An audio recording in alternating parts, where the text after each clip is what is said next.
Now, there is another type of mask out there called RotoBezier. If you were to just select the pen tool here and check RotoBezier, you'll create a different type of shape. Not quite Bezier.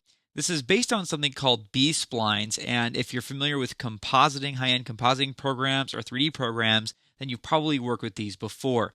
Now I'm just going to click and click. There we go. And so I click and click, and there's a straight line, but watch when I click the next line. I'm just going to click and let go, and still it made a curve.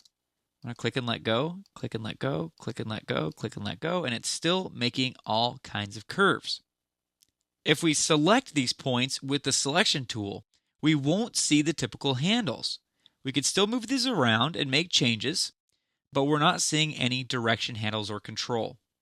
So for those of you that want to make kind of simple, round, organic shapes and you're brand new to Bezier curves, you can try these RotoBezier curves. But there's a lot more to them than meets the eye for those of you that want to take this a step further.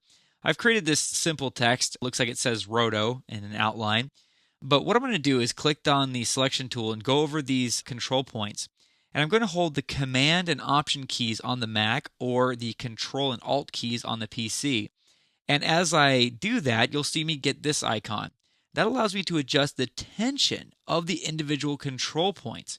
So I could basically drag right and left and make them corner points or more smooth points. You'll also notice in the info panel on the right-hand side of my screen here, as I'm doing that, it's telling me the tension of these points. A corner point is considered to have 100% tension, and a smooth point can be considered to have 0% tension. So basically I can go in here and control these in a little bit easier of a way than you could with Bezier handles. It's just a little bit more smooth and organic. Now, I actually like having Bezier paths. I like seeing what I'm doing.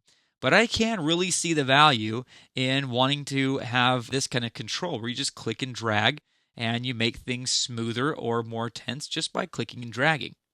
And again, as I mentioned, I prefer Bezier handles, but a lot of people prefer this RotoBezier method because it apparently animates better.